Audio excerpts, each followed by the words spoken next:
ঝিনাইদহ ৪ আসনের এমপি আনোয়ারুল আজিম আনারের দেহাবশেষ উদ্ধারে বৃহস্পতিবার পশ্চিমবঙ্গের দক্ষিণ ২৪ পরগনার জিরেনগাছা ব্রিজ এলাকায় তল্লাশি চালিয়েছে সিআইডি। হত্যাকাণ্ডে জড়িত সন্দেহে গ্রেফতারকৃত জিহাদকে নিয়ে দক্ষিণ ২৪ পরগনা জেলার ভাঙড় পোলেরহাট এলাকায় ব্যাপক তল্লাশি চালানো হয়।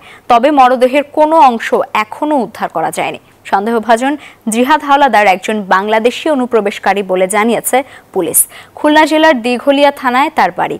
জয়নাল হাওলাদারের ছেলে জিহাদ ভারতের মুম্বাই শহরে বসবাস করত। সেখানে একটি মাংসের দোকানে কসাই হিসেবে কর্মরত ছিল সে।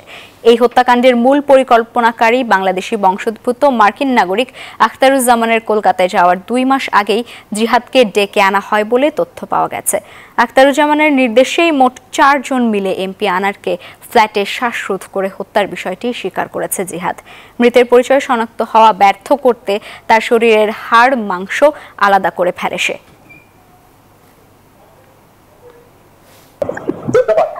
দেখো, আমি সেটাই তোমাকে বলছিলাম যে কিছুক্ষণ আগে আমরা যে গোয়েন্দা দপ্তর অর্থাৎ স্পেশাল টাস্ক ফোর্স যেটা পুলিশের এসটিএফ সেইখানে আমরা ছিলাম।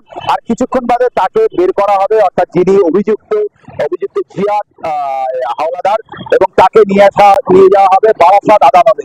এবং সেখান থেকে যেটা জানতে পেরেছি আমরা পুলিশের তথ্য মতে, যে তাকে আবার সম্ভবত 10 দিনের রিমান্ডে নিতে পারে, এবং সেই রিমান্ডে নেওয়ার পর তাকে নিয়ে আবার উদ্ধার কার্য চালাবে। এই তথ্য যখন আমরা পাচ্ছি, তখন এর পাশাপাশি আমরা আরেকটা তথ্য পেয়েছি কিছুক্ষণ আগে। সেটা হলো তাদের তথ্য মতে যে এই যে মরদেহ, যেটা তুমি বলছিলে যে মাংসগুলোকে টুকরো টুকরো করে একটা প্লাস্টিকে মুড়ে বিভিন্ন কলকাতার বিভিন্ন অঞ্চলে তাদের ফেলে দেওয়া হয়েছিল। কালকে 6টা জায়গা স্পট ভিজিট করেছে জিহাদ হাওলাদারকে নিয়ে। আবার হয়তো একে নিয়ে যাওয়া হবে, এবং বলা হচ্ছে পুলিশের তথ্য মতে কিছু দেহের অংশ বিশেষ পেলেও পেতে পারে, নিশ্চিত নয়, কিছু দেহের অংশ বিশেষ পেলেও পেতে পারে, এবং সেটা বাংলাদেশের হাতে তুলে দেওয়া হবে, এরকম তথ্য আমরা পাচ্ছি। এবং এর সাথে সাথে যেটা তুমি বলছিলে কিছুক্ষণ আগে, আমরাও সেই তথ্য পেয়েছি যে এই জিহাদ হাওলাদার আদতে একজন কসাই, তিনি একজন মাংস বিক্রেতা, এবং মুম্বাইতে তিনি মাংস বিক্রি করেন। পুলিশকে সে জানিয়েছে জেরায় যে তিনি একজন খুলনার বাসিন্দা এবং অবৈধভাবে মুম্বাইতে তিনি বসবাস করছিলেন।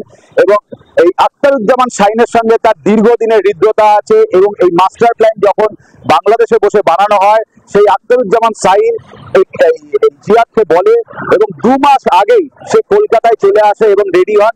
এবং এর পাশাপাশি জিহাদ যেটা জানিয়েছে, তার কাজ ছিল এই বডিটাকে টুকরো টুকরো করার, ফলে তার সঙ্গে যে 4 জন সহযোগী শ্বাসরোধ করে এমপি আনারকে হত্যা করেছেন, এবং তার পরবর্তীতে কাজ ছিল টুকরো টুকরো করা, এতটাই টুকরো টুকরো করা যাতে কোনো স্ট্রেস না পাওয়া যায়, কোনো হদিশ না পাওয়া যায়, কোনো ডিএনএ না পাওয়া যায়। এরকম ভাবেই তার কাছে নির্দেশনা ছিল। সে স্পষ্ট জানিয়েছে আখতারুজ্জামান শাহিন সেই নির্দেশনা দিয়েছে, যে কারণে সেই কাজটা করেছে।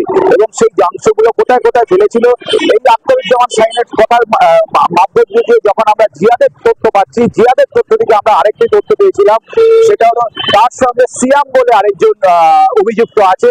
এরা দুজনে মিলে বিভিন্ন জায়গায় তারা বিভিন্ন যে কলকাতা এবং নিউ টাউন অঞ্চলে যেসব জলাশয় জলা জঙ্গল আছে, সেখানেই তারা ফেলেছে।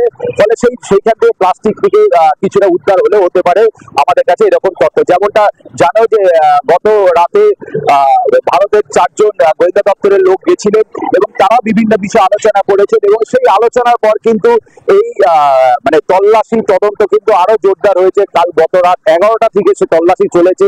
6টা জায়গা স্পট সুনির্দিষ্ট করা হয়েছে, কিন্তু যেহেতু এই জিহাদকে পুলিশের রিমান্ডে নেওয়া যায়নি, সে কারণেই কিন্তু তাকে নিয়ে তল্লাশিতে বেরোতে পারেনি। ফলে আজকে যখন বারাসাত থেকে তাকে যখন আবার পুলিশের রিমান্ডে নেবে, আজকে রাতেই হয়তো সম্ভবত তাকে নিয়ে আবার তল্লাশি শুরু হবে।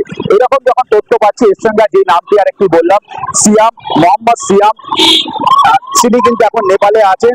তার মাধ্যম দিয়ে কিন্তু ঝাড়খণ্ড দিয়ে তিনি নেপালে গেছেন, এবং এমপি সাহেবের যে মোবাইলটি, সেইখানেই তিনি লাস্ট লোকেশন থেকে ওখান থেকে মেসেজ পাঠিয়েছিল যে আমি দিল্লিতে আছি, কোনো অসুবিধা নেই। এই মেসেজটা সিয়াম পাঠিয়েছিল, এবং তারপর সে নেপালে ঢোকে। এখনো পর্যন্ত এই তথ্য আমরা পাচ্ছি। আর কিছুক্ষণ বাদে বারাসাতে ঢুকবো, সেখান থেকে আমরা আস্তে আস্তে জানতে পারবো পুলিশ, আদালত এবং বিচারক কি বলছে, সেদিকে আমাদেরও নজর থাকবে।